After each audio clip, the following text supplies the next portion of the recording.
வணக்கம். அதானி குழுமம் செபி அமைப்பு குறித்து ஹிண்டன்பர்க் நிறுவனம் வெளியிட்ட அறிக்கை. பாரிஸ் ஒலிம்பிக்ஸ் தொடர் இன்றுடன் நிறைவு. வினேஷ் போகத் மேல்முறையீட்டில் 13ஆம் தேதி தீர்ப்பு. மத்திய அரசின் உயர் பதவியில் தமிழருக்கு இடம்.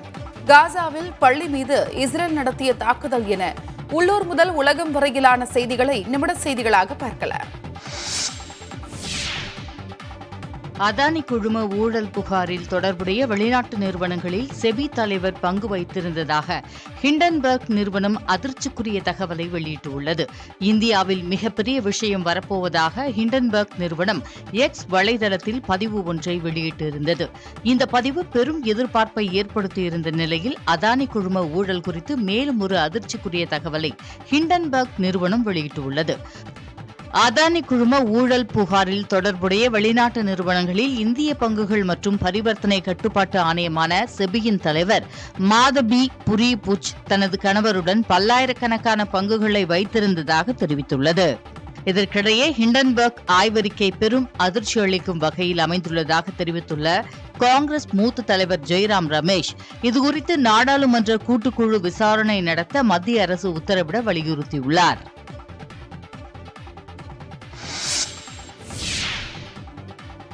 பாரிஸ் ஒலிம்பிக்ஸ் போட்டிகள் அனைத்தும் முடிவடைந்த நிலையில் இன்று நள்ளிரவு நிறைவு விழா நடக்கிறது.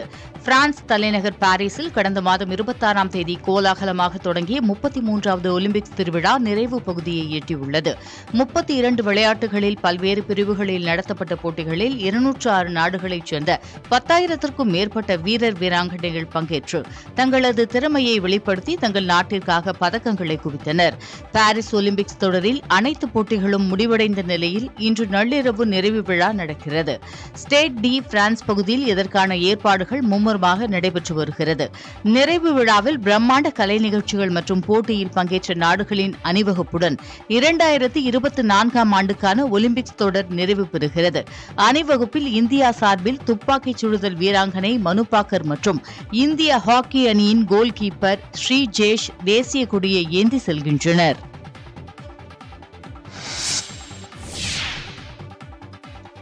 பாரிஸ் ஒலிம்பிக்ஸ் தொடரில் ஒரு வெள்ளி உள்பட 6 பதக்கங்களை இந்தியா வென்றுள்ளது. பதக்கப்பட்டியலில் 70வது இடத்தில் இந்தியா உள்ளது. பாரிஸ் ஒலிம்பிக்ஸ் தொடரில் இந்தியா துப்பாக்கிச் சுடுதல் பிரிவில் 3 வெண்கலம், ஹாக்கியில் 1 வெண்கலம், மல்யுத்தத்தில் 1 வெண்கலம் மற்றும் ஈட்டி எறிதலில் 1 வெள்ளிப் பதக்கத்தையும் வென்றுள்ளது. தனி நபர் பிரிவில் துப்பாக்கிச் சுடுதலில் மனுபாக்கர், ஸ்வப்னில் குசாலே வெண்கலமும், ஈட்டி எறிதலில் நீரஜ் சோப்ரா வெள்ளியும், மல்யுத்தத்தில் அமன் ஷெராவத் வெண்கலமும் வென்றனர். இரட்டையர் பிரிவில் மனுபாக்கர், சரப்ஜோத் சிங் 1 வெண்கலமும், குரூப் பிரிவில் இந்திய ஆடவர் ஹாக்கி அணி 1 வெண்கலமும் வென்றது. 2020ஆம் ஆண்டு நடந்த டோக்கியோ ஒலிம்பிக்ஸ் தொடரில் இந்தியா 1 தங்கம், 2 வெள்ளி, 4 வெண்கலம் என 7 பதக்கங்களை வென்றிருந்தது. பாரிஸ் ஒலிம்பிக்ஸ் தொடரில் அனைத்து போட்டிகளும் நிறைவடைந்த நிலையில் கடைசி நாளில் நடந்த போட்டிகளில் இந்தியா ஏமாற்றத்தை சந்தித்தது. பாரிஸ் ஒலிம்பிக்ஸ் தொடரில் நேற்றைய கடைசி நாளில் மகளிர் கோல்ஃப் இறுதி சுற்றில் பங்கேற்ற அதிதி அசோக் மற்றும் தீக்ஷா தாகர் ஆகியோர் புள்ளிப்பட்டியலில் முறையாக 29 மற்றும் 49வது இடங்களை பிடித்தனர். இதனால் இருவரும் பதக்கம் வெல்லும் வாய்ப்பை இழந்தனர். அதே சமயம் மகளிர் மல்யுத்தத்தில் 57 கிலோ ஃப்ரீ ஸ்டைல் பிரிவில் ஹங்கேரி வீராங்கனை பெர்னாடெட் நாகியை வீழ்த்தி இந்தியாவின் ரித்திகா ஹூடா காலிறுதிக்கு முன்னேறினார். காலிறுதியில் கிர்கிஸ்தான் வீராங்கனை அலிவிரி மெட்டேட்டுடன் மோதிய ரித்திகா ஹூடா ஆட்டத்தை சமன் செய்தார். எனினும் புள்ளிகளின் அடிப்படையில் அவர் அடுத்த சுற்றுக்கு செல்வதில் சிக்கல் ஏற்பட்டு வெளியேறினார். பாரிஸ் ஒலிம்பிக்ஸ் தொடரில் அனைத்து போட்டிகளும் நிறைவடைந்த நிலையில் இந்தியா 6 பதக்கங்களுடன் பட்டியலில் 70வது இடத்தில் உள்ளது. தகுதி நீக்கத்தை எதிர்த்து வினேஷ் போகத்தின் மேல்முறையீட்டில் வரும் செவ்வாய்க்கிழமைக்குள் தீர்ப்பு வழங்கப்படும் என்று சர்வதேச விளையாட்டு நடுவர் நீதிமன்றம் தெரிவித்துள்ளது. பாரிஸ் ஒலிம்பிக் விளையாட்டுப் போட்டிகளில் மல்யுத்தத்தில் மகளிருக்கான 50 கிலோ எடை பிரிவில் இந்திய வீராங்கனை வினேஷ் போகத் முன்னேறியிருந்தார். ஆனால் உடல் எடை சர்ச்சை காரணமாக வினேஷ் போகத் இறுதி நிமிடத்தில் தகுதி நீக்கம் செய்யப்பட்டார். இதற்கு பல்வேறு தரப்பில் கண்டனங்கள் எழுந்த நிலையில் அவருக்கு ஆதரவாக பல விளையாட்டு வீரர்கள் குரல் கொடுத்தனர். இதற்கிடையில் தனக்கு வெள்ளிப் பதக்கம் வழங்க வேண்டும் என சர்வதேச விளையாட்டு நடுவர் நீதிமன்றத்தில் வினேஷ் போகத் மேல்முறையீடு செய்தார். இதன் மீதான விசாரணை நடைபெற்று வரும் வேளையில் இந்த விவகாரத்தில் வரும் 13ஆம் தேதிக்குள் தீர்ப்பு வழங்கப்படும் என்று சர்வதேச தீர்ப்பாயம் தெரிவித்துள்ளது. அதே சமயம் 2 தரப்பினரும் கூடுதல் ஆவணங்களை சமர்ப்பிக்க சர்வதேச தீர்ப்பாயம் அறிவுறுத்தியுள்ளது.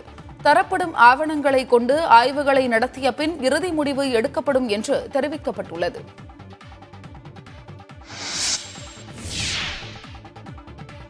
வயநாடு துயரத்தில் கேரள அரசுடன் மத்திய அரசு துணை நிற்பதாக பிரதமர் நரேந்திர மோடி தெரிவித்துள்ளார். நிலச்சரிவால் முற்றிலுமாக உருக்குலைந்த சூரல்மலை, முண்டக்கை, புஞ்சரி மட்டம் ஆகிய பகுதிகளை மோடி ஆய்வு செய்தார். பின்னர் அவர் பாதிக்கப்பட்ட பகுதிகளில் நடந்து சென்று பார்வையிட்டார். சாலியாற்றின் குறுக்கே ராணுவத்தால் கட்டப்பட்ட பாலத்தை கடந்து முண்டக்கை பகுதியிலும் ஆய்வு மேற்கொண்டார். நிலச்சரிவால் வீடுகளை இழந்து நிவாரண முகாம்களில் தங்கியிருப்பவர்கள் மற்றும் மருத்துவமனைகளில் சிகிச்சை பெற்று வருவோரையும் பிரதமர் நரேந்திர மோடி சந்தித்து ஆறுதல் தெரிவித்தார். பின்னர் மாவட்ட ஆட்சியர் அலுவலகத்தில் நடைபெற்ற ஆலோசனைக் கூட்டத்தில் பங்கேற்றார். இதனைத் தொடர்ந்து செய்தியாளர்களை சந்தித்த பிரதமர், பேரிடர் ஏற்பட்ட தினத்தில் இருந்தே கேரள முதலமைச்சரை தொடர்பு கொண்டு பேசி வருவதாக தெரிவித்தார். கேரள அரசுடன் மத்திய அரசு துணை நிற்பதாகவும், நிதி இல்லாமல் எந்த வேலையும் நின்றுவிடாமல் இருக்க நடவடிக்கை எடுக்கப்படும் என்றும் பிரதமர் உறுதியளித்துள்ளார்.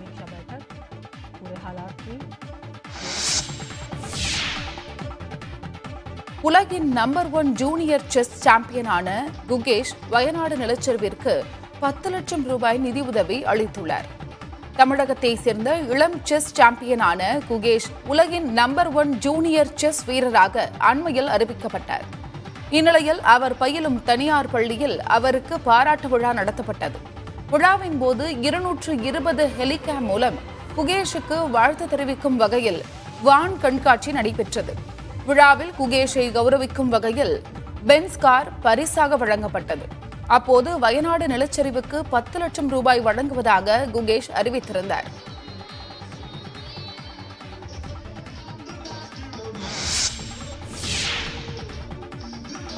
மத்திய அமைச்சரவை செயலராக தமிழ்நாட்டை சேர்ந்த டிவி சோமநாதன் நியமிக்கப்பட்டுள்ளார்.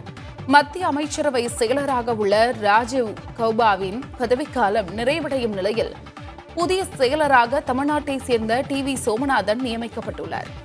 அவர் வரும் 30ஆம் தேதி முதல் அடுத்த 2 ஆண்டுகளுக்கு இந்த பதவியில் நீடிப்பார். 1987ஆம் ஆண்டு IAS அதிகாரியான டிவி சோமநாதன் மத்திய அரசு பணியில் நிதி மற்றும் செலவினங்கள் துறை செயலர், பிரதமர் அலுவலக கூடுதல் செயலர், கார்ப்பரேட் விவகாரங்கள் துறை இணை செயலர் உள்ளிட்ட பொறுப்புகளை வகித்துள்ளார். இதேபோன்று தமிழக அரசிலும் நிதிநிலை துணை செயலர், இணை கண்காணிப்பு ஆணையர், முதலமைச்சரின் செயலர், வரி வரித்துறை கூடுதல் தலைமை செயலர் உள்ளிட்ட பதவிகளையும் வகித்துள்ளார். இது தவிர சென்னை மெட்ரோ ரயில் நிறுவனத்தின் 1வது நிர்வாக இயக்குநராகவும் டிவி சோமநாதன் பதவி வகித்துள்ளார். நிதி அமைச்சகத்தில் கடந்த 6 ஆண்டுகளாக செயலராக பணிபுரிந்து வரும் சோமநாதன் நிதிநிலை அறிக்கை வரைவதில் முக்கிய இடம் பிடித்தவர். நிதியமைச்சர் நிர்மலா சீதாராமன் தாக்கல் செய்த பட்ஜெட்களை உருவாக்குவதில் சோமநாதன் முக்கிய பங்கு வகித்தார் என்பது குறிப்பிடத்தக்கது.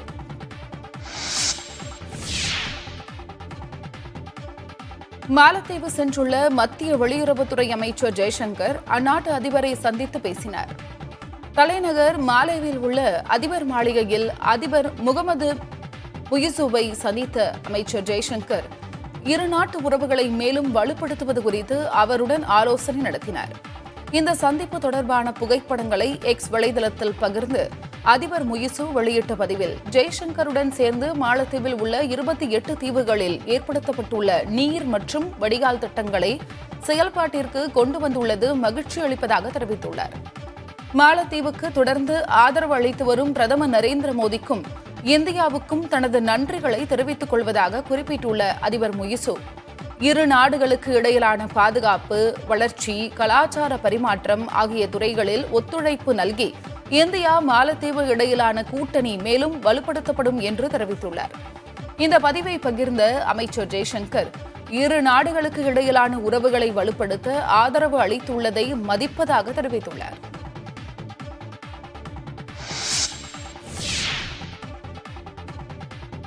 இலங்கை கடற்படையால் சிறைப்பிடிக்கப்பட்ட மீனவர்களையும் அவர்களது மீன்பிடி படகுகளையும் உடனடியாக விடுவிக்க நடவடிக்கை எடுக்க வலியுறுத்தி வெளியுறவுத்துறை அமைச்சர் ஜெய்சங்கருக்கு முதலமைச்சர் மு.க.ஸ்டாலின் மீண்டும் கடிதம் எழுதியுள்ளார். 4 படகுகளில் கடலில் மீன்பிடிக்க சென்ற ராமநாதபுரம் மாவட்டத்தை சேர்ந்த 35 மீனவர்கள் இலங்கை கடற்படையால் நேற்று கைது செய்யப்பட்டிருந்ததை முதல்வர் தமது கடிதத்தில் சுட்டிக்காட்டியுள்ளார். நாடாளுமன்ற உறுப்பினர்கள் மற்றும் மீனவ சங்க பிரதிநிதிகள் வெளியுறவுத்துறை அமைச்சரை சந்தித்த பின்னரும் குறிப்பிடத்தக்க நிவாரணமோ தீர்வோ ஏற்படவில்லை என்று முதலமைச்சர் சுட்டிக்காட்டியுள்ளார்.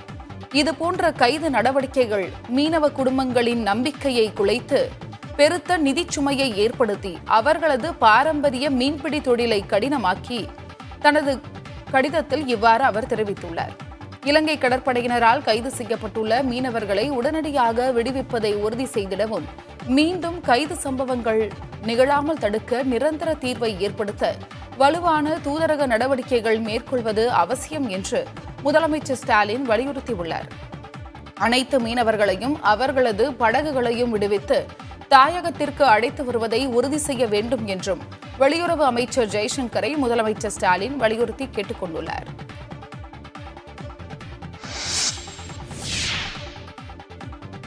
டெல்டா மாவட்டங்களில் 1170 கோடி ரூபாய் மதிப்பீட்டில் வேளாண் பெருதொழில் வழித்தடம் அமைக்க தமிழக அரசு திட்டமிட்டுள்ளது. வேளாண் பெருதொழில் வழித்தடம் அமைக்கும் நடவடிக்கையாக திட்ட மேலாண்மை அலகு அமைக்கும் பணியை குறு சிறு மற்றும் நடுத்தர தொழில் நிறுவனங்கள் துறை தொடங்கியுள்ளது. இதன் மூலம் இந்த திட்டம் தொடர்பான விழிப்புணர்வை பொதுமக்களுக்கு ஏற்படுத்துதல், குறு சிறு மற்றும் நடுத்தர தொழில் நிறுவனங்களுக்கு தேவையான வசதிகளை செய்து தருதல், விவசாயிகளுக்கு பயிற்சி அளித்தல் உள்ளிட்ட பணிகளை மேற்கொள்ள தமிழக அரசு திட்டமிட்டுள்ளது. அதோடு தொழில் பூங்கா அமைப்பதற்கான நடவடிக்கையை மேற்கொள்ள இருப்பதாக அதிகாரிகள் தெரிவித்தனர். இந்த திட்டத்தை FAME-GN நிறுவனமும் தமிழக உணவு பதப்படுத்துதல் மற்றும் வேளாண் ஏற்றுமதி மேம்பாட்டு நிறுவனமும் மேற்கொள்ள உள்ளதாக தெரிவிக்கப்பட்டுள்ளது.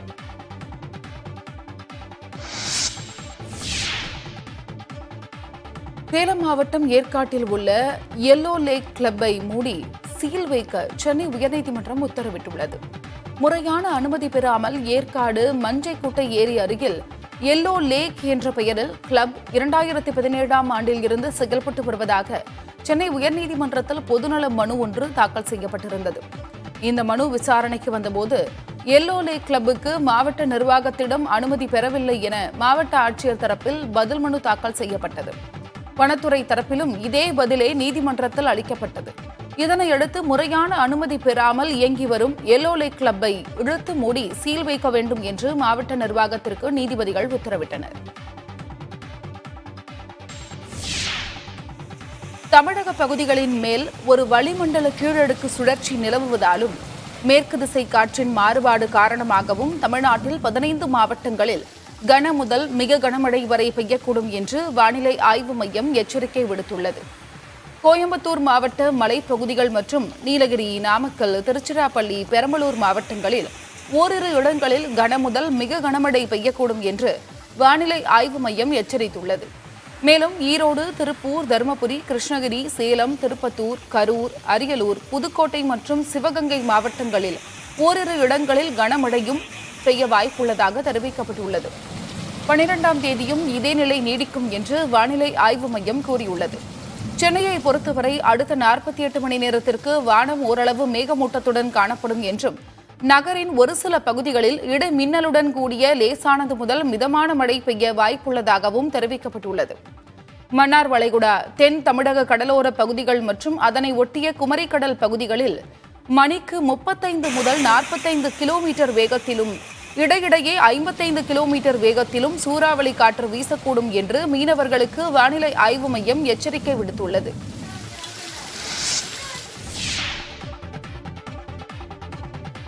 அமைச்சர் உதயநிதி ஸ்டாலினுக்கு தகுதி இருப்பதால் எந்த பதவிக்கும் வரலாம் என்று அமைச்சர் ஐ. பெரியசாமி தெரிவித்துள்ளார். திண்டுக்கல் ஆர்வி நகர் பகுதியில் முன்னாள் முதல்வர் கருணாநிதி பிறந்த நாளை முன்னிட்டு நடைபெற்ற போட்டிகளில் வெற்றி பெற்ற மாணவ மாணவிகளுக்கு அமைச்சர் ஐ. பெரியசாமி பரிசுகளை வழங்கினார். விழாவில் பேசிய அமைச்சர் பெரியசாமி, உள்ளாட்சி தேர்தல்களில் காங்கிரஸ், விடுதலை சிறுத்தைகள் கட்சிகளை திமுக தான் வெற்றி பெற வைத்ததாக தெரிவித்தார். தம்பி உதயநிதி அவர்களும் அந்த அளவிற்கு இன்றைக்கு உழைத்துக் கொண்டிருக்கிறார். ஆக யார் வேண்டுமானாலும் என்ன வேண்டுமானாலும் சொல்லலாம், தகுதி இருக்கிறது. எந்த இடத்திற்கு வருவதற்கு அவர்களுக்கு தகுதி இருக்கிறது. இளைஞர் அணியினுடைய செயலாளர் எந்த உயர்விற்கு வரலாம்.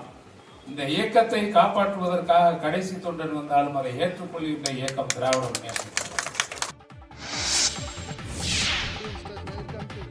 நீலகிரி, ஏற்காடு போன்ற மலைப்பகுதியில் வசிக்கும் பழங்குடியின மக்களுக்கு அவசர சிகிச்சைக்காக 25 இருசக்கர வாகன ஆம்புலன்ஸ் சேவை தொடங்கப்படும் என அமைச்சர் மா சுப்பிரமணியன் தெரிவித்துள்ளார். உதகையில் புதியதாக கட்டப்படும் அரசு மருத்துவக் கல்லூரி மருத்துவமனை பணிகளை அமைச்சர் மா சுப்பிரமணியன் ஆய்வு செய்தார். பின்னர் செய்தியாளர்களிடம் பேசிய அவர், உதகையில் 700 படுக்கை வசதிகளுடன் கூடிய அதிநவீன மருத்துவமனை உருவாகி வருவதாக அவர் தெரிவித்தார்.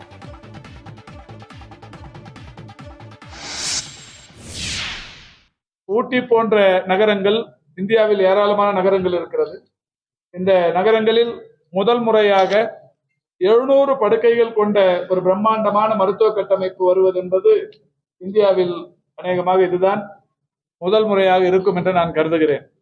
அந்த அளவுக்கு ஒரு 700 படுக்கைகள் கொண்ட அதிநவீன வசதிகள் கொண்ட மருத்துவமனையாக இந்த மருத்துவமனை உருவாகி இருக்கிறது. இந்த 25 டூ வீலர் ஆம்புலன்ஸ் முதல் தடவையா மலைப்பகுதிகளில் பயன்படுத்தப்போம். ஏற்கனவே நடமாடும் மருத்துவ குழுக்கள் 25 வாகனங்கள் சென்று கொண்டிருக்கிறது.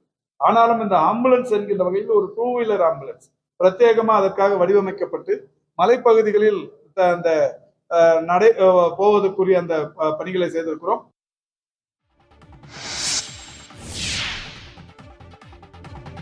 தஞ்சை மாவட்டம் கும்பகோணம் தாராசுரம் காய்கறி மார்க்கெட்டில் 2 மாதங்களாக அகற்றப்படாமல் இருந்த காய்கறி கழிவுகளை மாநகராட்சி நிர்வாகம் அகற்றியது. கும்பகோணத்தில் உள்ள தாராசுரம் காய்கறி மார்க்கெட் தமிழகத்தின் 3வது பெரிய காய்கறி சந்தையாக உள்ளது. தமிழகம் மட்டுமின்றி வெளி மாநிலங்களிலிருந்தும் தாராசுரம் காய்கறி மார்க்கெட்டுக்கு காய்கறிகள் கொண்டுவரப்படுகின்றன.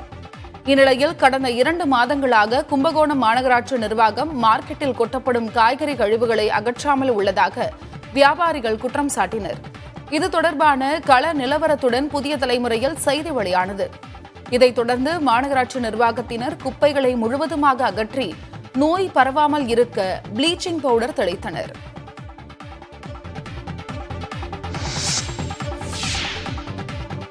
மதுரை மீனாட்சியம்மன் கோயிலில் பெண் மாற்றுத்திறனாளியை செயற்கை கால்களை அகற்றக் கோரி துன்புறுத்திய விவகாரத்தில் சிறப்பு சார்பு ஆய்வாளர் பணியிட மாற்றம் செய்யப்பட்டுள்ளார். தருமபுரியை சேர்ந்த மாற்றுத்திறனாளி பெண் ஒருவர் கடந்த 6ஆம் தேதி மதுரை மீனாட்சியம்மன் கோயிலுக்கு சென்றபோது அவரது செயற்கை காலை அகற்ற காவல்துறையினர் கட்டாயப்படுத்தியதாக கூறப்படுகிறது. அது தொடர்பாக அந்த பெண் வேதனையுடன் வீடியோ ஒன்றை வெளியிட்டிருந்தார். ஆனால் அந்த பெண் தவறான தகவலை பரப்புவதாக மதுரை மாநகர காவல்துறை சார்பில் விளக்கம் அளிக்கப்பட்டிருந்தது. அதனை ஏற்காத மாற்றுத்திறனாளிகள் போராட்டத்திலும் ஈடுபட்டனர். இந்த விவகாரத்தில் சிறப்பு சார்பு ஆய்வாளர் சந்தன பாண்டியனை மீனாட்சி கோயில் காவல் நிலையத்திலிருந்து விளக்குத்தூண் காவல் நிலையத்திற்கு மாற்றம் செய்து மதுரை மாநகர காவல் ஆணையர் லோகநாதன் உத்தரவிட்டுள்ளார். மேலும் மாற்றுத்திறனாளிகளுக்காக பேட்டரி கார், இருக்கை போன்ற வசதிகளை கோயில் நிர்வாகம் ஏற்படுத்தியுள்ளது. தமிழ்செல்வி, தருமபுரி மாவட்டம். நான் முழுமையான பாதிக்கப்பட்ட முல்லை பெரியாறு அணையில் இருந்து நீர் திறப்பு அதிகரித்துள்ளதை அடுத்து தேனி லோயர் கேம்பில் மின் உற்பத்தியும் 144 மெகாவாட்டாக அதிகரித்துள்ளது. முல்லை பெரியாறு அணையின் நீர்மட்டம் 130 அடியை தாண்டியுள்ளது. இதையடுத்து முல்லை பெரியாறு அணை நீரை வைகை அணையில் இருப்பு வைக்கும் பொருட்டு அணையில் இருந்து தமிழகத்திற்கான நீர் திறப்பு வினாடிக்கு 1555 கனஅடியாக அதிகரிக்கப்பட்டுள்ளது. இதனால் அணை நீர் மூலம் மின் உற்பத்தி செய்யப்படும் லோயர் கேம்ப் பெரியாறு நீர் மின் நிலையத்தில் தினசரி மின் உற்பத்தி 122 மெகாவாட்டில் இருந்து 144 மெகாவாட்டாக அதிகரித்துள்ளது. நீர் மின் நிலையத்தின் 4 ஜெனரேட்டர்களும் இயக்கப்பட்டு தலா 36 மெகாவாட் வீதம் 144 மெகாவாட் மின் உற்பத்தி செய்யப்படுகிறது. நீர் திறப்பிற்கு ஏற்ப மின் உற்பத்தியும் அதிகரிக்கும் என தமிழக மின்வாரிய அதிகாரிகள் தரப்பில் தெரிவிக்கப்பட்டுள்ளது. தென்காசி அரசு தலைமை மருத்துவமனையில் கொளுத்தும் வெயிலில் ஊர்ந்து வந்த மாற்றுத்திறனாளியை பேட்டரி காரில் கொண்டுவிட ஆட்சியர் உத்தரவிட்டார். சுரண்டை பகுதியைச் சேர்ந்த மாற்றுத்திறனாளியான முருகேசன் தென்காசி அரசு தலைமை மருத்துவமனையில் மாதாந்திர சிகிச்சைக்காக வந்துள்ளார். வெயில் வாட்டி வதைத்த நிலையில் மாற்றுத்திறனாளியான முருகேசன் சூடு தாங்க முடியாமல் தவித்தவாறே ஊர்ந்து சென்றது காண்போர் மனதை கலங்க செய்வதாக இருந்தது.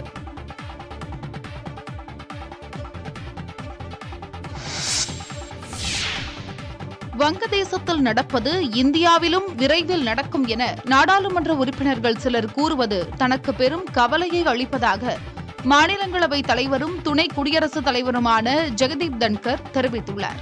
ராஜஸ்தான் உயர்நீதிமன்றத்தில் நடைபெற்ற நிகழ்ச்சி ஒன்றில் பங்கேற்று பேசிய அவர் தனது ஆதங்கத்தை பதிவு செய்தார். இந்திய குடிமகனாகவும் நாடாளுமன்ற உறுப்பினராகவும் இருந்து கொண்டு எப்படி இத்தகைய எண்ணத்தை உருவாக்க முயல முடிகிறது என்றும் அவர் கேள்வி எழுப்பினார். சில நாட்களுக்கு முன்பு காங்கிரஸ் மூத்த தலைவரும் எம்பியுமான சல்மான் குர்ஷித் பேசியதையே ஜெகதீப் தன்கர் இவ்வாறு மறைமுகமாக சுட்டிக்காட்டியுள்ளதாக கூறப்படுகிறது. ஏற்கனவே சல்மான் குர்ஷித்தின் கருத்துக்கு மத்திய அமைச்சர்கள் பலரும் கண்டனம் தெரிவித்திருந்த நிலையில் அது அவருடைய தனிப்பட்ட கருத்து என காங்கிரஸ் விளக்கம் அளித்துள்ளது. ஜம்மு காஷ்மீரின் அனந்த்நாக் மாவட்டத்தில் பயங்கரவாதிகள் நடத்திய தாக்குதலில் ராணுவ வீரர்கள் 2 பேர் உயிரிழந்தனர். கோகர்நாக் பகுதியில் பயங்கரவாதிகள் சிலர் பதுங்கியிருப்பதாக கிடைத்த ரகசிய தகவலின் பேரில் அஹ்லான் காகர் மண்டு வனப்பகுதியில் பாதுகாப்பு படையினரும் காவல்துறையினரும் இணைந்து தீவிர தேடுதல் வேட்டையில் ஈடுபட்டனர். அப்போது அங்கு மறைந்திருந்த பயங்கரவாதிகள் திடீர் தாக்குதல் நடத்தவே இரு தரப்பினருக்கும் இடையே துப்பாக்கிச் சூடு நடைபெற்றது. இதில் 2 ராணுவ வீரர்கள் உயிரிழந்த நிலையில் 4 வீரர்கள் உட்பட மேலும் 6 பேர் காயமடைந்துள்ளனர். இதையடுத்து காயமடைந்தவர்கள் மீட்கப்பட்டு அருகிலுள்ள மருத்துவமனையில் சிகிச்சைக்காக அனுமதிக்கப்பட்டனர். தொடர்ந்து அங்கிருந்து தப்பித்த பயங்கரவாதிகளை தேடும் பணிகளை பாதுகாப்பு படையினர் முடுக்கிவிட்டுள்ளனர்.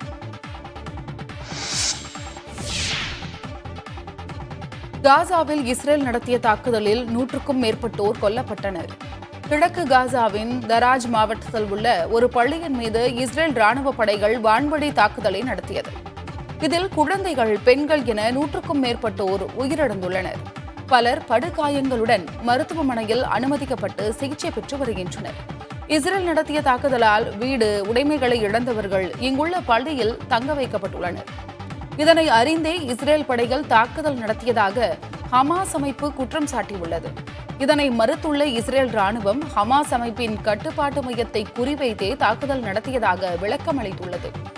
அப்பாவி பொதுமக்களுடன் ஹமாஸ் அமைப்பினர் ஊடுருவி உள்ளதாகவும் அவர்கள் கண்டறியப்பட்டு வேட்டையாடப்பட்டு வருவார்கள் என்றும் இஸ்ரேல் தரப்பில் தெரிவிக்கப்பட்டுள்ளது.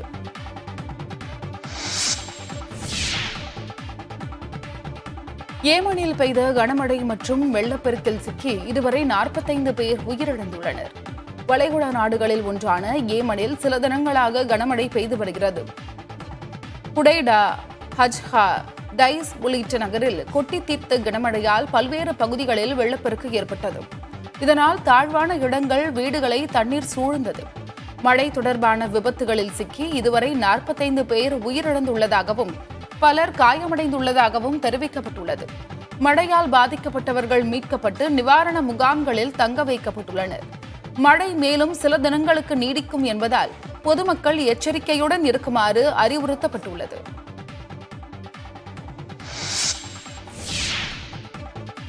ஓ ராயா பாடலுக்கு இசையமைக்கும் வீடியோவை பகிர்ந்து AR ரஹ்மானுக்கு நடிகர் தனுஷ் நன்றி தெரிவித்துள்ளார். தனுஷ் இயக்கி நடித்த ராயன் படம் கடந்த மாதம் 26ஆம் தேதி வெளியானது. இதில் துஷாரா விஜயன், காளிதாஸ் ஜெயராம், சந்தீப் கிஷன், SJ சூர்யா உள்ளிட்ட பலர் நடித்திருந்தனர். படத்தில் ரஹ்மான் இசையில் இடம்பெற்ற பாடல்களும் பின்னணி இசையும் மிகுந்த வரவேற்பை பெற்றுள்ளது.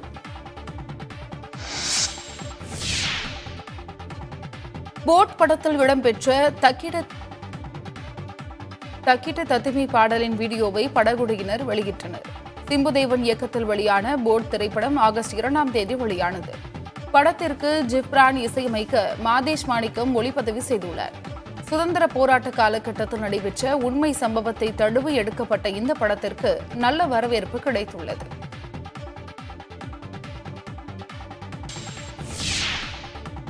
அரசு போக்குவரத்து கழகங்களுக்கு 7200 புதிய பேருந்துகள் படிப்படியாக வழங்கப்பட்டு புதிய பேருந்துகளின் இயக்கம் அதிகரிக்கப்படும் என அமைச்சர் சிவசங்கர் தெரிவித்துள்ளார். திருவண்ணாமலையில் பல்வேறு பகுதிகளுக்கு 32 புதிய பேருந்துகள் இயக்கம் மற்றும் வட்டார வளர்ச்சி அலுவலர்களுக்கு 24 புதிய வாகனங்கள் வழங்கும் விழா நடைபெற்றது. அமைச்சர்கள் ஏவ வேலு, சிவசங்கர் ஆகியோர் வட்டார வளர்ச்சி அலுவலர்களுக்கு புதிய வாகனங்களை வழங்கி புதிய பேருந்துகள் இயக்கத்தினை தொடங்கி வைத்தனர். விழாவில் பேசிய அமைச்சர் சிவசங்கர், தமிழகத்திலேயே திருவண்ணாமலை போக்குவரத்து மண்டலம் அதிக வருவாயை ஈட்டித் தருவதாக தெரிவித்தார். அரசு போக்குவரத்து கழகங்களுக்கு 1500 புதிய பேருந்துகள் வாங்கப்பட்டு பயன்பாட்டிற்கு கொண்டுவரப்பட்டுள்ளதாகவும் அவர் தெரிவித்தார். இந்த மகளிர் விடியல் பயணம் என்கின்ற இந்த இலவச பயணம் என்பது பலருக்கும் ஒரு சந்தேகம் இருக்கு, ஏதோ துறைக்கு நஷ்டம் வந்துட்டு இருக்குன்னு. போக்குவரத்து துறைக்கு எந்த விதத்திலும் நஷ்டம் இல்லை.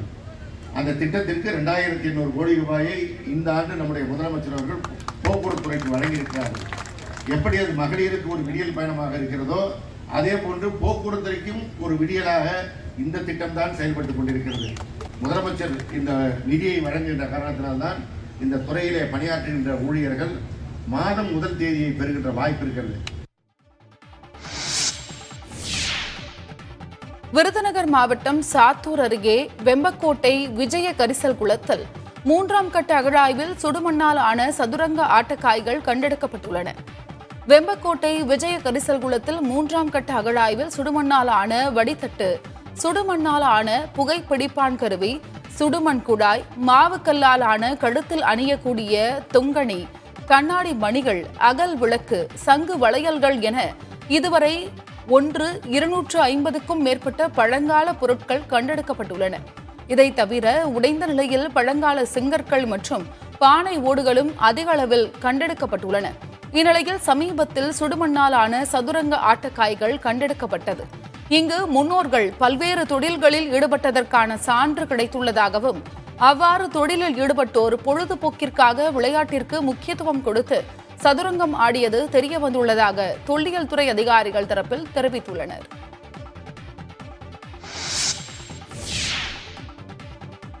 தேனி மாவட்டத்தில் உள்ள கிராமப்புறங்களில் 4G சேவையை விரிவுபடுத்தும் பணியில் BSNL நிறுவனம் தீவிரமாக ஈடுபட்டுள்ளது. BSNL நிறுவனம் ஒரு சில நகரங்களை தவிர அனைத்து பகுதிகளிலும் 3G சேவையை வழங்கி வருகிறது. இந்நிலையில் தேனி மாவட்டத்தில் 4G சேவையை விரிவுபடுத்தும் வகையில் BSNL நடவடிக்கை மேற்கொண்டுள்ளது. அதன்படி ஆண்டிப்பட்டி தாலுகாவில் உள்ள கடமலைக்குண்டு, மயிலாடும்பாறை ஆகிய மலை கிராம பகுதிகளில் 4G சேவையை தொடங்கும் வகையில் செல்போன் கோபுரங்களில் 4G உபகரணங்களை பொருத்தும் பணி தீவிரமாக நடைபெற்று வருகிறது. இந்த பகுதிகளில் ஓரிரு நாட்களில் BSNL 4G சேவையை தொடங்க உள்ளதாக அதிகாரிகள் தெரிவித்தனர்.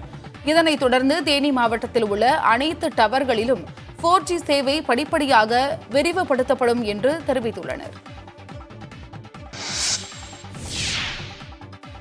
பள்ளி மாணவர்களுக்கு மாற்று சான்றிதழை கட்டாயமாக்க வேண்டும் என தனியார் பள்ளிகள் சங்க நிர்வாகிகள் கோரிக்கை விடுத்துள்ளனர். அகில இந்திய தனியார் கல்வி நிறுவனங்கள் சங்கம் தமிழ்நாடு சார்பில் நாமக்கல் மாவட்டம் ராசிபுரத்தில் ஆலோசனைக் கூட்டம் நடைபெற்றது. தனியார் பள்ளிகள் சங்க நிறுவன தலைவர் அரசகுமார் தலைமை வகித்தார். தனியார் பள்ளிகளில் படிக்கும் மாணவர்களுக்கு மாற்று சான்றிதழ் தேவையில்லை என்பது ஆபத்தானது, அதனை கட்டாயமாக்க வேண்டும் என்றும், மெட்ரிக் பள்ளியில் இருந்து CBSE பள்ளிக்கு மாற்றும் நடைமுறையை எளிமையாக்க வேண்டும் என்றும் ஆலோசனைக் கூட்டத்தில் வலியுறுத்தினார்.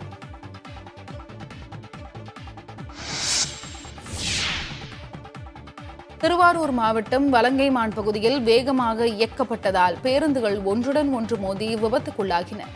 கும்பகோணத்தில் மன்னார்குடி இடையிலான சாலையில் வந்த அரசு பேருந்தும் தனியார் பேருந்தும் அதிவேகத்தில் இயக்கப்பட்டதாக கூறப்படுகிறது. கொட்டையூர் பகுதியில் சென்றபோது எதிரே வாகனம் வந்ததால் அரசு பேருந்தினை ஓட்டுநர் சாலையோரம் நிறுத்தினார். இதனால் பின்னால் வந்த தனியார் பேருந்து ஓட்டுநரின் கட்டுப்பாட்டை இழந்து மற்றொரு தனியார் பேருந்து மீது மோதி விபத்துக்குள்ளானது.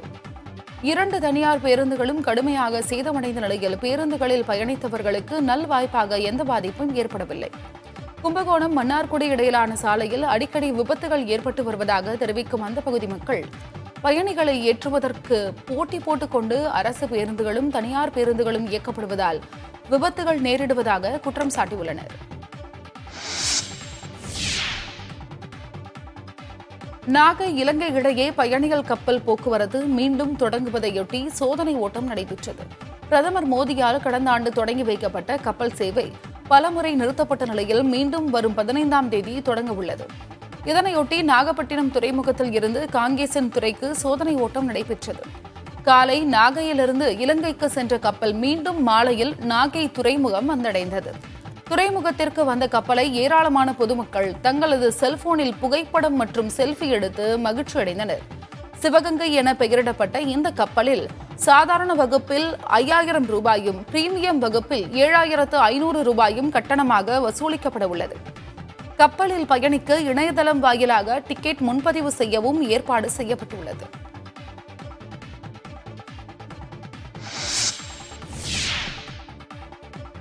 ஹங்கேரியில் மனைவியை கணவர் தூக்கிக் கொண்டு ஓடும் பந்தயம் பார்வையாளர்களை வெகுவாக கவர்ந்தது. ஹங்கேரியின் ஒரு கிராமத்தில் 5 வயது ஆண்டாக மனைவியை கணவர் தூக்கிக் கொண்டு ஓடும் பந்தயத்திற்கு ஏற்பாடு செய்யப்பட்டது. இதில் 36 தம்பதிகள் ஆர்வமுடன் பங்கேற்றனர். சேரும் சகதியும் நிறைந்த பகுதியில் நடைபெற்ற இந்த போட்டியில் பங்கேற்ற தம்பதிகளை அவர்களது குழந்தைகள் கைத்தட்டி உற்சாகப்படுத்தினர்.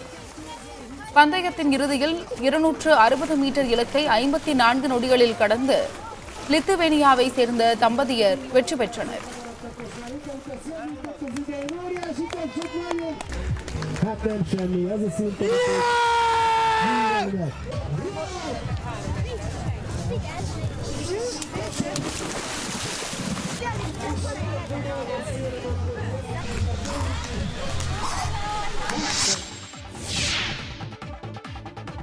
சிவகார்த்திகேயன் AR முருகதாஸ் கூட்டணியில் உருவாகி வரும் படத்தில் மலையாள நடிகர் பிஜு மேனன் இணைந்துள்ளார்.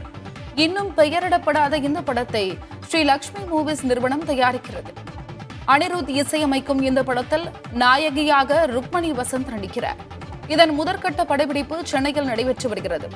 ஏற்கனவே இந்த படத்தில் வித்யுத் ஜம்வால், விக்ராந்த் ஆகியோர் இணைந்துள்ளதாக படக்குழு அறிவித்திருந்தது.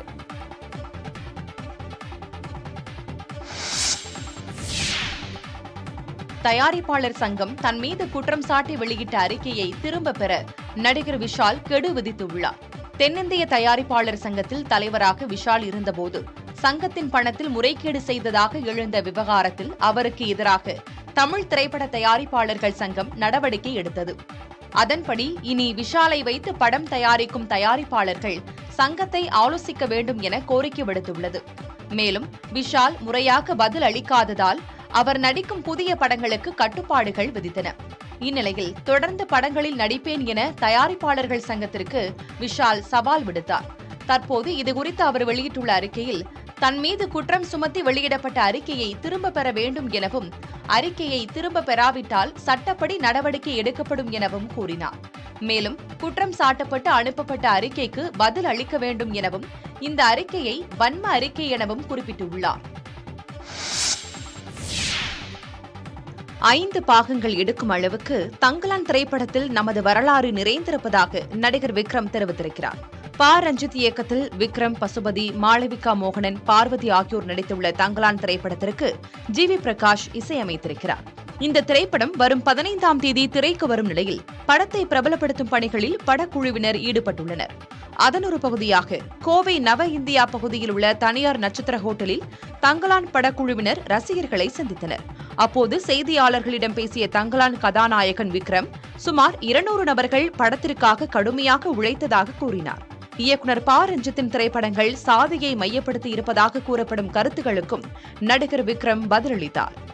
அது இது ஜாதிக்காக அப்படி கிடையாது. இந்த படத்துல என்னன்னா, நான் எப்பவுமே சொல்ற உதாரணம் டைட்டானிக் கதை கப்பல் பத்தியா காதல் பத்தியா?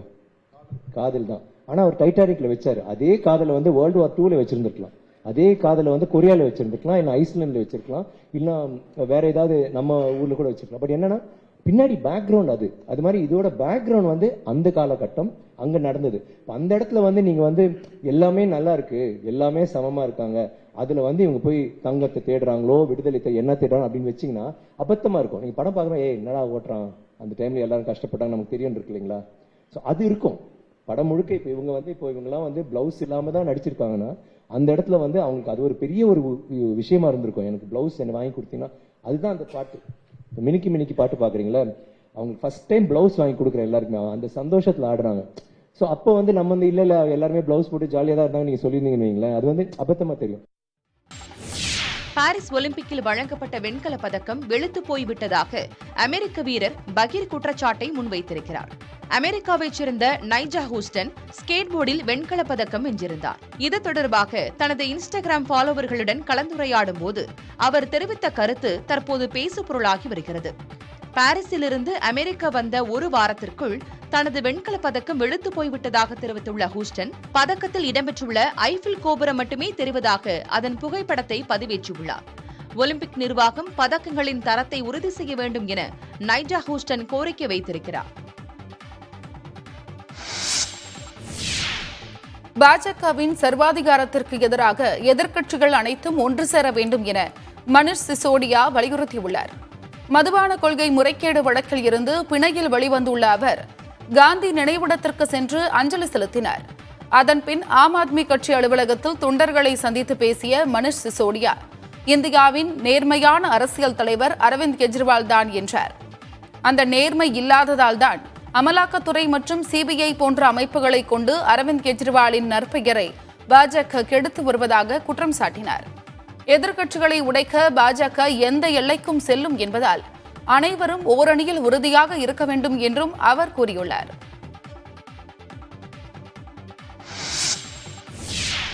கோவையில் கைவிடப்பட்ட ரயில் பெட்டி ஒன்று கண்கவர் உணவகமாக மாற்றப்பட்டு மக்களின் கவனத்தை ஈர்த்துள்ளது. ரயில்வே துறையின் வருவாயை அதிகரிக்க செய்யும் முயற்சியாக ரயில் நிலையத்தை ஒட்டிய காலி இடங்களில் ரெஸ்டாரண்ட் ஆன் வீல்ஸ் என்ற பெயரிலான திட்டம் முன்னெடுக்கப்பட்டுள்ளது. அதன்படி கோவை ரயில் நிலையம் அருகே இருந்த காலி இடத்தில் தண்டவாளம் அமைத்து கைவிடப்பட்ட ரயில் பெட்டியை நிறுத்தி உணவகமாக மாற்றி வடிவமைக்கப்பட்டுள்ளது. 48 இருக்கைகள், குளிர்சாதன வசதி என கண்கவரும் வகையில் அமைந்திருக்கிறது. கோச் உணவகம் என்ற இந்த உணவகத்தின் அருகே திறந்த வெளியிலும் உணவருந்தும் வகையில் வசதி ஏற்படுத்தப்பட்டுள்ளன. ஒப்பந்த அடிப்படையில் தனியார் மூலமாக நடத்தப்படும் இந்த உணவகம் சிற்றுண்டி முதல் பிரியாணி வரை சைவ அசைவ உணவு வகைகள் இந்த ரயில் பெட்டி உணவகத்தில் கிடைக்கின்றன. உட்புற தோற்றமும் வெளிப்புற தோற்றமும் கண்ணை கவரும் வகையில் அமைக்கப்பட்டுள்ள இந்த உணவகத்தில் ரயில் பயணத்தின் போது உணவருந்துவது போன்ற அனுபவம் கிடைப்பதால் மக்கள் ஆர்வத்துடன் வருவதாக நிர்வாகிகள் கூறுகின்றனர். அவதார் படத்தின் 3வது பாகத்திற்கு ஃபயர் அண்ட் ஆஷ் என பெயரிடப்பட்டுள்ளது. கலிபோர்னியாவில் நடைபெற்ற D23 எக்ஸ்போவில் இயக்குநர் ஜேம்ஸ் கேமரூன் முன்னணி நடிகர்களான ஜோ சல்டானா மற்றும் சாம் வர்த்திங்டன் ஆகியோரின் முன்னிலையில் அறிவித்தார். 2022ஆம் ஆண்டு வெளியான Avatar the way of water படத்தின் தொடர்ச்சியாக இந்த படம் உருவாகிறது. மேலும் இந்த படம் 2025ஆம் ஆண்டு டிசம்பர் 16ஆம் தேதி வெளியாகிறது. சூர்யா நடிக்கும் கங்குவா திரைப்படத்தின் ட்ரைலர் வரும் 12ஆம் தேதி வெளியாகிறது. நடிகர் சூர்யா தற்போது இயக்குநர் சிவா இயக்கத்தில் கங்குவா சரித்திர புனைவு கதையில் நடித்து வருகிறார். இதில் பாலிவுட் நடிகை திஷா பத்தானி, யோகி பாபு, கோவை சரளா உள்ளிட்ட பலர் முக்கிய கதாபாத்திரத்தில் நடிக்கின்றனர். தேவிஸ்ரீ பிரசாத் இசையமைக்கும் இந்த படம் 10 மொழிகளில் வெளியாகின்றன.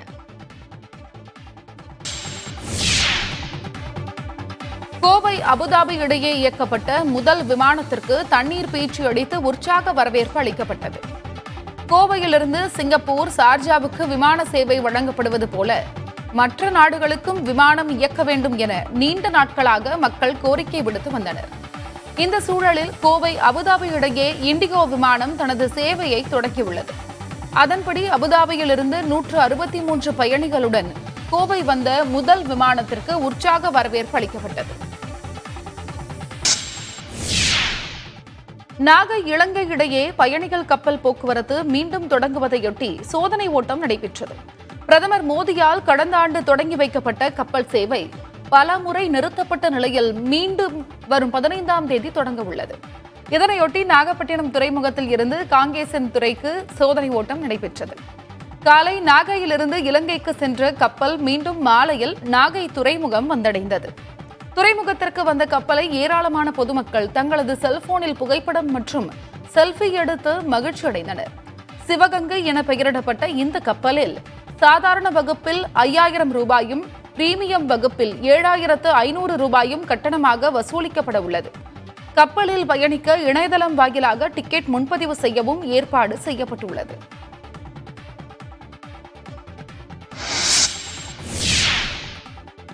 வனப்பகுதியில் மரக்கன்று நடுவதற்காக கொடுக்கப்பட்ட இலக்கை முடிக்காத வேலூர் வனச்சரகர் பணியிடை நீக்கம் செய்யப்பட்டுள்ளார். வனத்தை பாதுகாப்பதற்காக வனப்பகுதி முழுவதும் மரக்கன்றுகள் நடப்பட்டு வருகின்றன.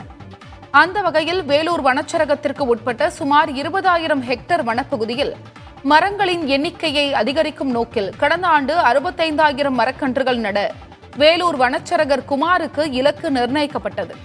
ஆனால் கொடுத்த இலக்கை எட்டாததாலும் பணியில் கவனக்குறைவாக இருந்ததாலும் வேலூர் வனச்சரகர் குமாரை பணியிடை நீக்கம் செய்து பொறுப்பு வன பாதுகாவலர் ராகுல் உத்தரவிட்டுள்ளார். வயநாடு நிலச்சரிவில் ஆவணங்களை இழந்தவர்களுக்காக நடத்தப்பட்ட சிறப்பு அதாலத் முகாம்கள் மூலமாக 645 ஆவணங்கள் வழங்கப்பட்டுள்ளதாக வயநாடு ஆட்சியர் தெரிவித்துள்ளார். நிலச்சரிவில் பாதிக்கப்பட்டவர்கள் தங்களது உடைமைகளை இழந்து முகாம்களில் தங்கியுள்ளனர். அவர்களது ஆவணங்கள் அனைத்தும் நிலச்சரிவில் அடித்து செல்லப்பட்டதால் மீண்டும் ஆவணங்களை வழங்கும் நடவடிக்கையில் மாவட்ட நிர்வாகம் ஈடுபட்டுள்ளது. அதன் ஒரு பகுதியாக பல்வேறு இடங்களில் சிறப்பு முகாம்கள் அமைக்கப்பட்டுள்ளன. முதல் நாளிலேயே 645 ஆவணங்கள் பாதிக்கப்பட்டவர்களுக்கு வழங்கப்பட்டுள்ளதாக ஆட்சியர் மேகாஸ்ரீ தெரிவித்துள்ளார்.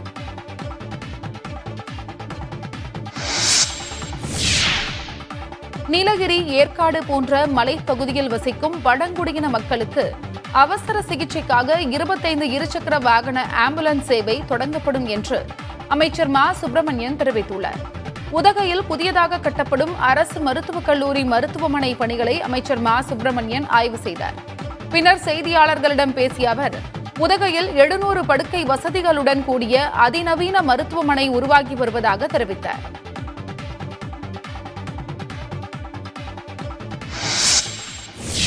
ஊட்டி போன்ற நகரங்கள் இந்தியாவில் ஏராளமான நகரங்கள் இருக்கிறது.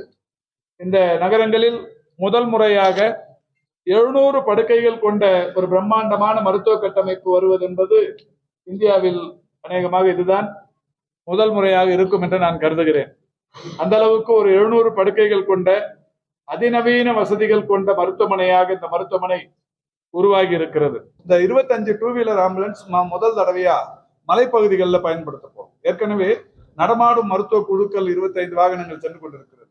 ஆனாலும் இந்த ஆம்புலன்ஸ் என்கின்ற வகையில் ஒரு டூ-வீலர் ஆம்புலன்ஸ் பிரத்யேகமா அதற்காக வடிவமைக்கப்பட்டு மலைப்பகுதிகளில் அந்த போவதற்குரிய அந்த பணிகளை செய்திருக்கிறோம்.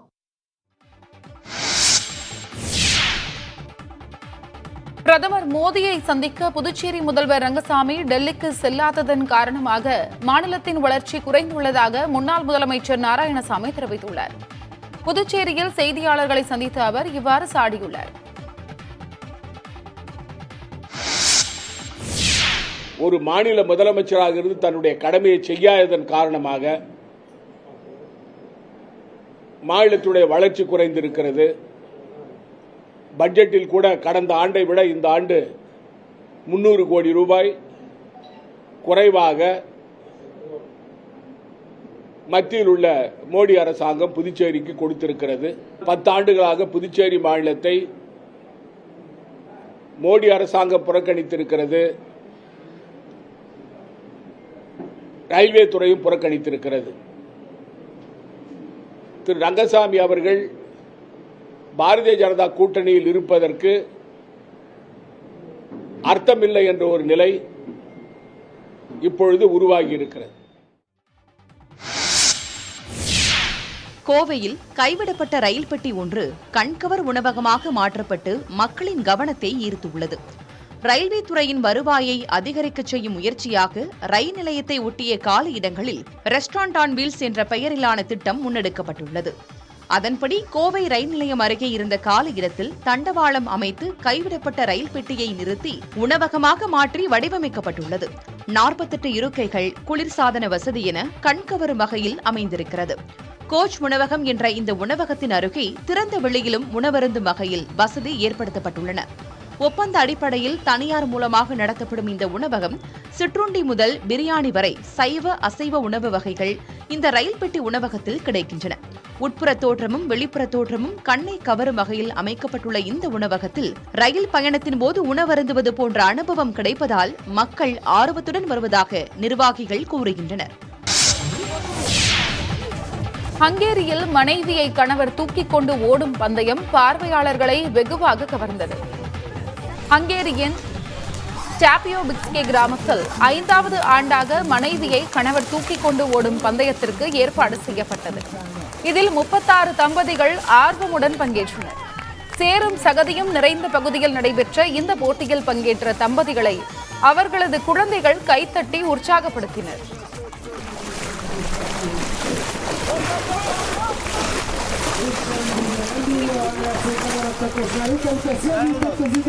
பந்தயத்தின் இறுதியில் 260 மீட்டர் இலக்கை 54 நொடிகளில் கடந்து லித்துவேனியாவை சேர்ந்த தம்பதியர் வெற்றி பெற்றனர்.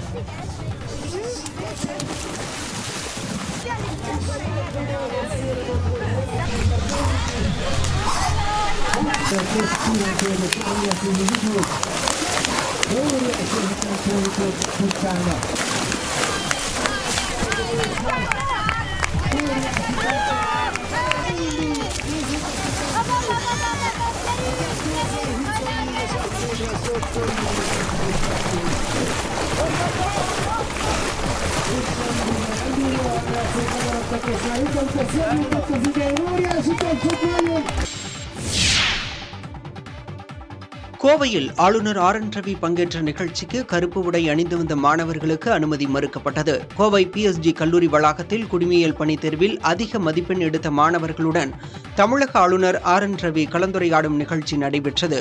இந்த நிகழ்ச்சிக்கு கருப்பு உடை அணிந்து வந்த சில மாணவர்கள் மற்றும் பத்திரிகையாளர்களுக்கு காவல்துறையினர் அனுமதி மறுத்து திருப்பி அனுப்பினர். இதையடுத்து பத்திரிகையாளர்கள் வாக்குவாதத்தில் ஈடுபட்டதை அடுத்து அவர்களை மட்டும் காவல்துறையினர் உள்ளே அனுமதித்தனர். இதனிடையே அந்த நிகழ்ச்சியில் ஆளுநர் ஆர் என் ரவி கருப்பு நிற கோட் அணிந்து பங்கேற்றது கவனிக்கத்தக்கது.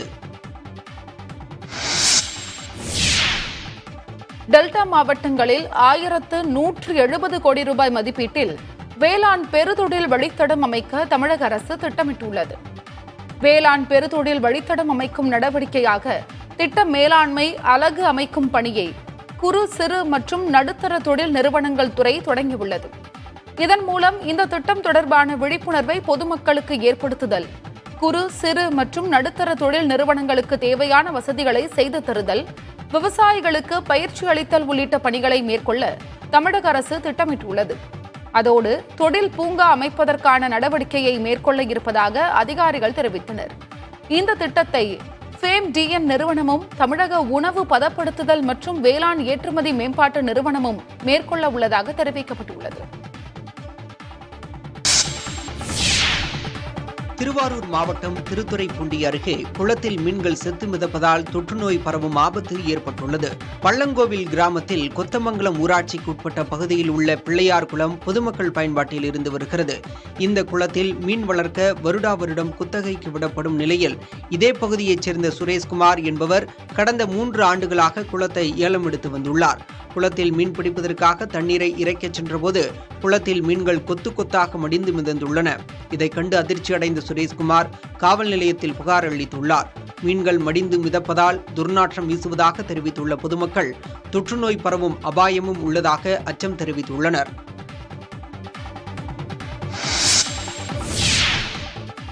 திருவாரூர் மாவட்டம் வலங்கைமான் பகுதியில் வேகமாக இயக்கப்பட்டதால் பேருந்துகள் ஒன்றுடன் ஒன்று மோதி விபத்துக்குள்ளாகின. கும்பகோணத்தில் மன்னார்குடி இடையிலான சாலையில் வந்த அரசு பேருந்தும் தனியார் பேருந்தும் அதிவேகத்தில் இயக்கப்பட்டதாக கூறப்படுகிறது. கொட்டையூர் பகுதியில் சென்றபோது எதிரே வாகனம் வந்ததால் அரசு பேருந்தினை ஓட்டுநர் சாலையோரம் நிறுத்தினார். இதனால் பின்னால் வந்த தனியார் பேருந்து ஓட்டுநரின் கட்டுப்பாட்டை இழந்து மற்றொரு தனியார் பேருந்து மீது மோதி விபத்துக்குள்ளானது. 2 தனியார் பேருந்துகளும் கடுமையாக சேதமடைந்த நிலையில் பேருந்துகளில் பயணித்தவர்களுக்கு நல்வாய்ப்பாக எந்த பாதிப்பும் ஏற்படவில்லை. கும்பகோணம் மன்னார்குடி இடையிலான சாலையில் அடிக்கடி விபத்துகள் ஏற்பட்டு வருவதாக தெரிவிக்கும் அந்த பகுதி மக்கள் பயணிகளை ஏற்றுவதற்காக போட்டி போட்டுக்கொண்டு அரசு பேருந்துகளும் தனியார் பேருந்துகளும் இயக்கப்படுவதால் விபத்துகள் நேரிடுவதாக குற்றம் சாட்டியுள்ளனர். அரசு போக்குவரத்து கழகங்களுக்கு 7200 புதிய பேருந்துகள் படிப்படியாக வாங்கப்பட்டு புதிய பேருந்துகளின் இயக்கம் அதிகரிக்கப்படும் என்று அமைச்சர் சிவசங்கர் தெரிவித்துள்ளார். திருவண்ணாமலையில் பல்வேறு பகுதிகளுக்கு 32 புதிய பேருந்துகள் இயக்கம் மற்றும் வட்டார வளர்ச்சி அலுவலர்களுக்கு 24 புதிய வாகனங்கள் வழங்கும் விழா நடைபெற்றது. அமைச்சர்கள் ஏவ வேலு, சிவசங்கர் ஆகியோர் வட்டார வளர்ச்சி அலுவலர்களுக்கு புதிய வாகனங்களை வழங்கி புதிய பேருந்துகள் இயக்கத்தினை தொடங்கி வைத்தனர். விழாவில் பேசிய அமைச்சர் சிவசங்கர், தமிழகத்திலேயே திருவண்ணாமலை போக்குவரத்து மண்டலம்தான் அதிக வருவாயை ஈட்டித் தருவதாகவும், அரசு போக்குவரத்து கழகங்களுக்கு 1500 புதிய பேருந்துகள் வாங்கப்பட்டு பயன்பாட்டிற்கு கொண்டுவரப்பட்டுள்ளதாகவும் தெரிவித்தார்.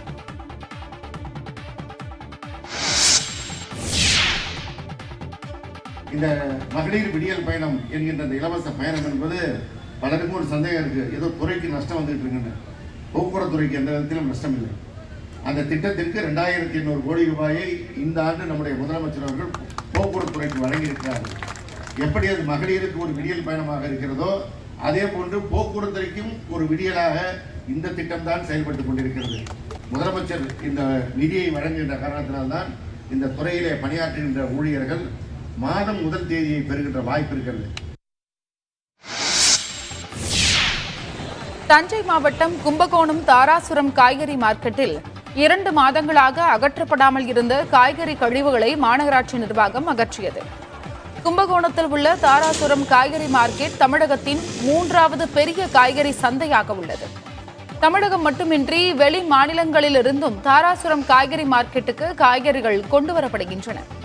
இந்நிலையில் கடந்த 2 மாதங்களாக கும்பகோணம் மாநகராட்சி நிர்வாகம் மார்க்கெட்டில் கொட்டப்படும் காய்கறி கழிவுகளை அகற்றாமல் உள்ளதாக வியாபாரிகள் குற்றம் சாட்டினர். இது தொடர்பான கள நிலவரத்துடன் புதிய தலைமுறையில் செய்தி வெளியானது. இதனைத் தொடர்ந்து மாநகராட்சி நிர்வாகத்தினர் குப்பைகளை முழுவதுமாக அகற்றி நோய் பரவாமல் இருக்க ப்ளீச்சிங் பவுடர் தெளித்தனர்.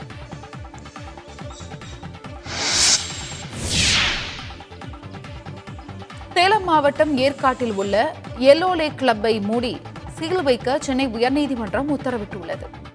முறையான அனுமதி பெறாமல் ஏற்காடு மஞ்சைக்குட்டை ஏரி அருகில் எல்லோ லேக் என்ற பெயரில் கிளப் 2017ஆம் ஆண்டில் இருந்து செயல்பட்டு வருவதாக சென்னை உயர்நீதிமன்றத்தில் பொதுநல மனு ஒன்று தாக்கல் செய்யப்பட்டது.